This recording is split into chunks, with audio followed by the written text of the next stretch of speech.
бахшида ба ҷашни байналмилалии Наврӯз, рӯзи 17 март дар шаҳри бостонии Панҷакенти вилояти Суғд мусобиқаи байналмилалӣ оид ба гӯштингирӣ доир шуд. рақобатҳо дар вазнҳои 65, 78, 95 ва ҷамъи 95 килограмм миёни мардон ва дар вазни то 70 килограмм миёни бонувон баргузор гардид. дар ин мусобиқа варзишгарон аз кишварҳои Тоҷикистону Ӯзбекистон, Эрону Қирғизистон ва давлати Русия иштирок намуданд.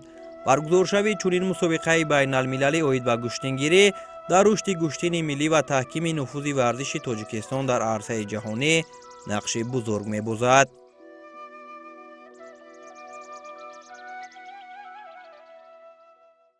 мардуми тоҷик ифтихор мекунем ки бо иқтидоми асосгузори сулҳу ваҳдати миллӣ пешвои миллат президенти ҷумҳурии Тоҷикистон муҳтарам Эмомалӣ Раҳмон мусобиқаи гӯштингирии миллӣ унвони байнахалқӣ гирифт ва имрӯзҳо барои рушду намӯи ин намуди варзиш диққати ҷиддӣ дода мешавад. боиси ифтихор аст ки бо иқтидоми Федератсияи гӯштингирии ҷумҳурии Тоҷикистон ва мақомоти иҷроии ҳокимияти давлатии вилояти Суғд дар шаҳри Панҷакин мусобиқаи байналмилалии гӯштингирӣ баргузор шуда истодааст ва дар ин мусобиқаи байналмилалии гӯштингирӣ паҳлавонон аз ҷумҳурии Қирғизистон, ҷумҳурии Ӯзбекистон, ҷумҳурии Исломии Ирон ва ҷумҳурии Тоҷикистон инчунин Федератсияи Россия иштирок намуда истоданд. бояд қайд намуд ки варзиш ин саломатӣ аст ва мардуми тоҷик аз қадим мардуми паҳлавон гӯштингир буданд. ман боварӣ дорам ки дар оянда низ ин намуди варзиш рушду намӯ мекунад ва ҷавонони мо барои тарғиби тарзи ҳаёти солим ва ба даст овардани ғолибият дар сатҳи байнахалқӣ кӯшиш ба харҷ метиҳанд. мусобиқаи мазкур беҳтарин васила шуд барои мустаҳкам намудани робитаи дӯстии варзишгарони Тоҷикистону давлатҳои хориҷа. дар доираи ҳамин ҳамкориҳо мо минбаъд низ баргузор намудани чунин мусобиқаҳои байналмилалиро барои мустаҳкам намудани робитаҳои дӯстии варзишгарон боз ҳам идома медиҳем. новобаста аз он ки чунин мусобиқаи сатҳи бонуфуз аз риштаи гӯштингирӣ дар шаҳри Панҷакен бори аввал аст доир мешавад, лекин таваҷҷӯҳ ба ин варзиши аҷдодӣ хело зиёд аст.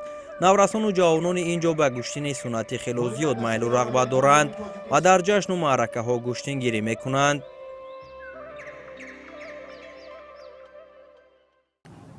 дар шаҳри бостони Панҷакен гӯштингириро мардум хуб пазирӣ мекунанд ва аз он ҷумла дар шаҳри диҳоти Панҷакен низ паҳлавонони гӯштингир хеле зиёд ҳастанд, ки дар арифаҳои мусобиқаҳои идҳо аз он ҷумла ҷашни байналмилалии Наврӯз дар ҳама ҷамоатҳои диҳот ва маркази шаҳри Панҷакен мусобиқаҳои гӯштингирӣ баргузор мегардад ва бо ташкил гардидани ин мусобиқаи байналмилалӣ дар шаҳри Панҷакен мардуми шаҳри диҳоти Панҷакен хеле хушнуд ва хуш истиқбол намуданд.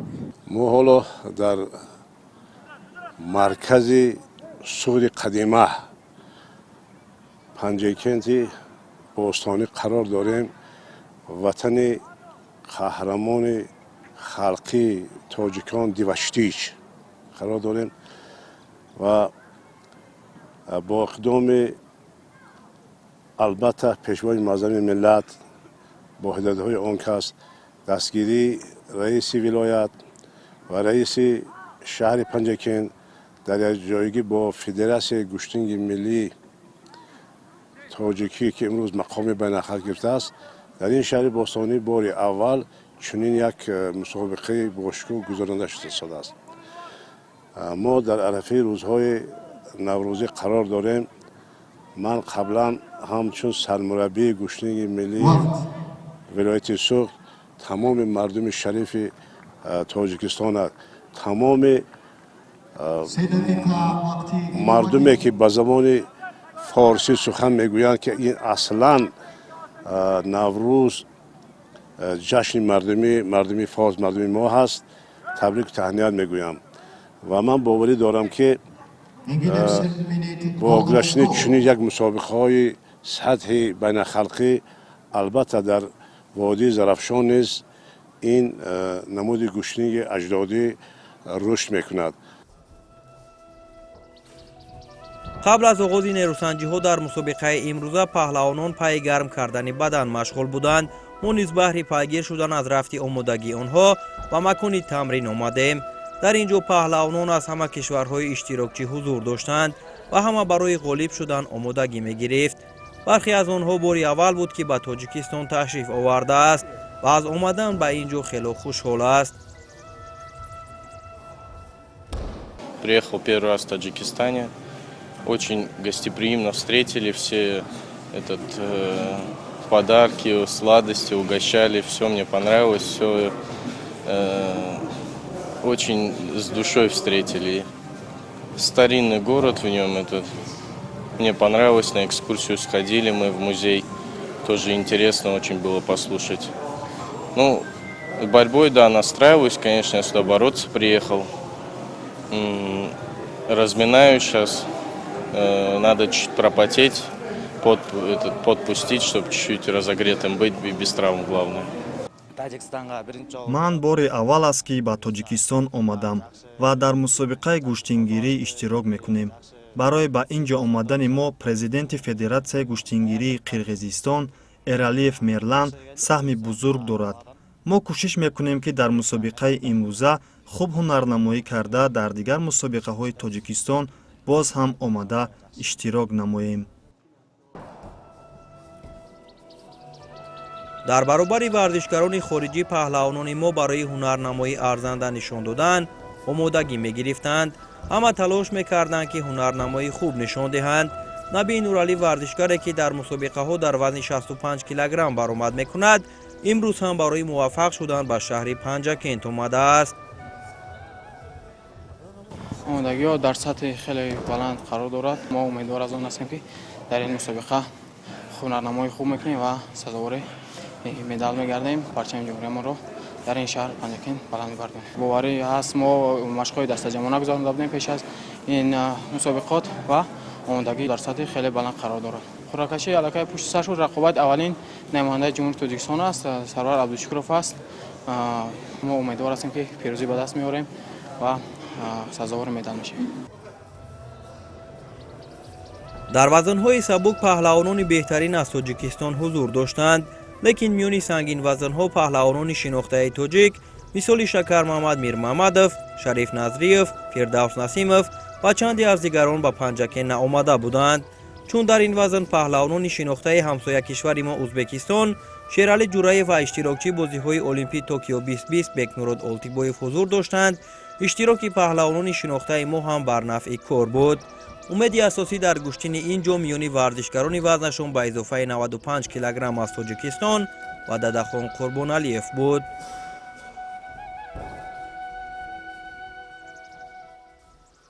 ما در این مسابقه نوروزی بین المللی تمرین‌ها خوب است. مسابقه این سطح بلند گذشته استفاده است. حرکت میکنیم پرچم تاجیکستان را بلند برداریم. همینطور مسابقه امروزه با رقابت‌های مقدماتی آغاز گردید و در این مرحله پهلوانان هنرنمایی ارزنده نشان دادند. پهلوانان غالب مرحله به مرحله پیش می رفتند و بعد از هر دور نیروسنجی‌ها جالب می شد. رقابت پهلوانان در همه وزن‌ها تا مرحله نیم نهایی انجام یافت و سپس مراسم گشوده شوی مسابقه دایر گشت. در مراسم گشوده شوی نخستین مسابقه بین المللی اوید به گشتنگیری در شهر پنجکند رهبریت کمیته کار با جوانان و ورزش نزد حکومت جمهوری تاجیکستان، نمایندگان فدراسیون بین المللی گشتنگیری و فدراسیون گشتنگیری تاجیکستان، رئیس شهر پنجکند و دیگر نمایندگان ساحه اشتراک داشتند. همه مهمانان عزتمند را به شهر باستانی پنجکند خوش آمدید میگویم.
بعد از مراسم گشوده شوی نخستین مسابقه بین المللی اوید به گشتنگیری در شهر پنجکند رقابت‌های نهایی آغاز شد. سراول رقابت نهایی وزن تا 65 کیلوگرم صورت گرفت که در این مرحله دو نماینده تاجیکستان سرور عبدالشکورов با باقی ولی محمد قوا آزمایی نمودند. رقابت این جفت بسیار پرشدت دایر گشت و هر دو برای غالب شدن زیاد کوشش کردند. بالاخره با دست تلاش‌های دو جانبه با برتری امتیازها سرور عبدالشکورov غالب دانسته شد و سزاوار نشان طلا گردید. در این وزن باقی ولی محمد نشان نقره، عارف جان دادوف با دلشاد بوریف از ازبکستان به گرفتن نشان‌های برنجی شرفیاب گردیدند.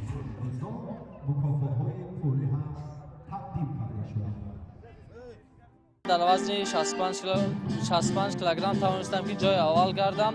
من امروز با سه حرفی خود قوای آزمایی کردم و یکم حرفی خود را مغلوب ساختم. دوم حرفی من از جمهوری ازبکستان بود و آن در سال 2024 سزاوار مدال نقره چمپیونات جهان گشتنگیری بود و من آن را توانستم مغلوب سازم و با دور نهایی برایم و در دور نهایی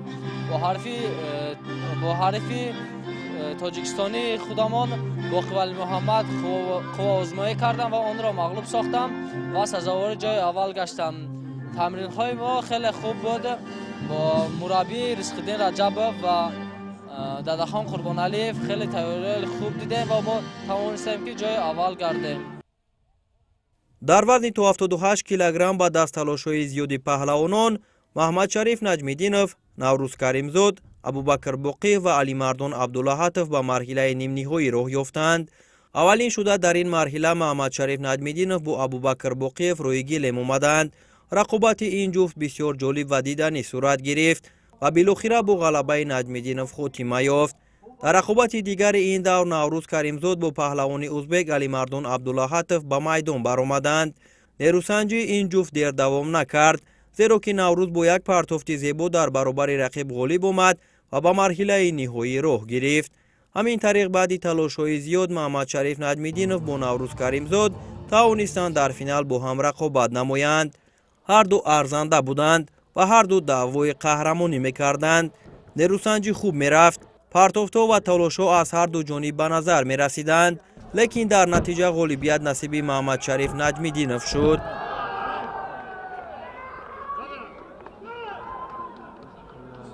Muhammad-Sharif Najmiddinov.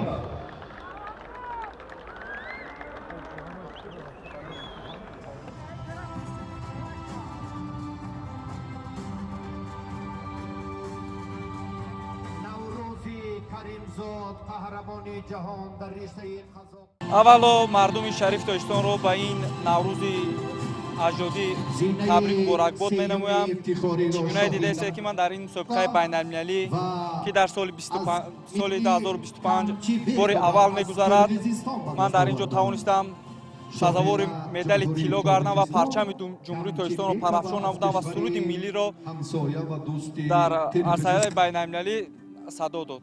чӣ гуна дидед, ҳарифи финалии ман наврӯз каримзод ба ҳамагон маълум буд ки яке аз ҳарифи пурқувваттарини ман ба ҳисоб мерафт. ман онро тавонистам дар дақиқаҳои охирон ки мағлуб шуда истода будам, тавонистам бо бартари бадани ахир ғолибиятро ба даст овардам. миёни бонуони вазнашон то 70 килограмм дар ин мусобиқа 6 варзишгар аз кишварҳои тоҷикистон, узбекистон ва қирғизистон иштирок намуданд. дар натиҷа баъд аз талошҳои зиёд шоиста назарова аз узбекистон бо ҷунона назар ва аз тоҷикистон ба финал баромаданд. дар марҳилаи ниҳоӣ рақобат миёни ин ҷуфт дер давом накард ва шоиста тавонист бо имтиёзи ҳалол ҷунонаро шикаст дода ҷойи аввалро ба даст биёрад.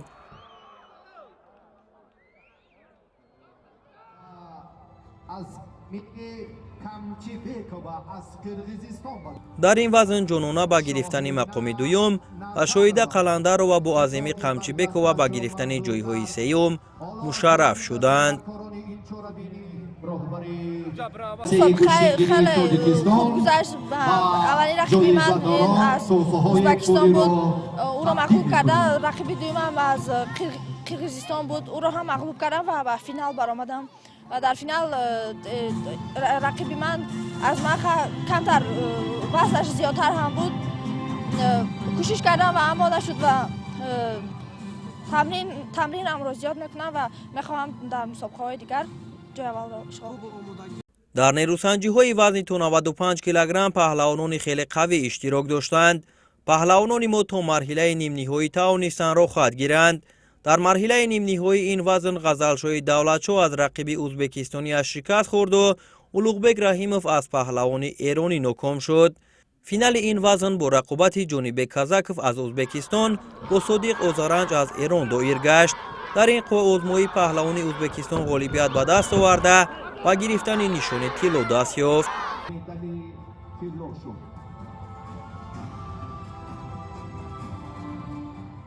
имрӯз мусобиқа дар сатҳи олӣ гузашт. дар Панҷакент ташаккур ба ҳама ташкилкунандагон. тайёриҳо хуб буд, аз ҳисобе ки камтар вазнам зиёдатир буд. дирӯз ба веси худро кам кардам, аз ҳамин ҳисоб камтар имрӯз гӯштинги ман хуб нашуд. дар оянда бо кӯшиш мекунам ки гӯштинги хуб ва ҷойҳои аввалро ишғол намоям. рақобати охирин дар мусобиқаи имрӯза финали вазни ба изофаи 95 килограмм ба ҳисоб мерафт. дар ин вазн паҳлавонони арзанда аз тоҷикистону узбекистон ва қирғизистон номнавис гардида буданд. аз миёни 8 варзишгари сангин вазну қавӣ бекмурод олтибоев ва шералӣ ҷураев аз узбекистон, дадахон қурбоналиев аз тоҷикистон ва куручбек улу аз қирғизистон ба чаҳоргонаи беҳтаринҳо роҳ ёфтанд. шерали ҷураев дар финал бо ҳамватанаш бекмурод олтибоев қоозмоӣ карда бо бартарияти имтиёзҳо ӯро мағлуб намуд ва ба гирифтани медали тилло шарафёб гардид. همچنین به غالبان مقام سیوم 2500 سامانی اولا برای سلام علیکم بسیار خرسندم که در مسابقه گوشتنگیری بخشیده به نوروز در اینجا اشتراک کردم. خرسند از آنم که توانستم جای اول را گیرم. گوشتنگیری به کورش خیلی نزدیک است و ما خواهان آن هستیم که گوشتن تاجیک ها با کورش ازبک ها به بازی های المپی راه یابد. به همه تشکیل کنندگان مسابقه امروزه رحمت کلان گفتنی هستم. امروز در این مسابقه بین‌المللی اوید به گوشتنگیری زیاده از 5 کشور جهان اشتراک داشتند که پهلوانان جمهوری ازبکستان، پهلوانان جمهوری اسلامی ایران و پهلوانان از فدراسیون روسیه و از جمهوری قرقیزستان اشتراک داشتند که بین خود یک خیلی آزمایش‌های نقض نشان دادند. در جنبست آخر معلوم گردید که پهلوانان جمهوری ازبکستان با 3 مدال طلا غالب دستاوی گردیدند و دسته جمهوری تاجیکستان باشد با 2 مدال طلا غالب جای مقام دوم رو اشغال نمود و جای سوم باشد دسته جمهوری اسلامی ایران جای سوم رو دستاوی اشغال نمود. در چیزی که ما دیدیم بار اول است که در شهر پنجکن مسابقه بین‌المللی اوید به گوشتنگیری برگزار می‌گردد که از روی همه استانداردهای بین‌المللی میدان را آماده نمودند و کلی اشتراکچیان کلی مخلصان همه با یک تابع بریده از مسابقه برگشتند. به نام خدای اولین مسابقات بین‌المللی در سطح گوشتنگیری بود که در سال 2025 داره برگزار میشه. از روی تقویم در واقع فدراسیون جهانی بین‌المللی این اولین مسابقات بود که به مناسبت نوروز باستانی در شهر پنجکن در کشور تاجیکستان برگزار شد. با توجه به اینکه تعداد شرکت کننده و کشورهایی که از آسیای مرکزی حضور پیدا کرده بودند به علاوه روسیه مسابقات بسیار سطح خوبی برگزار شد. امیدواریم که برای سالهای بعد هم با شرایط بهتری برگزار بشه.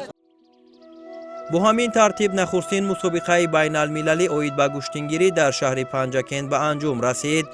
امید می‌بندیم که چنین مسابقه با نفوذ در این شهر باستانی اولین است و آخرین نه.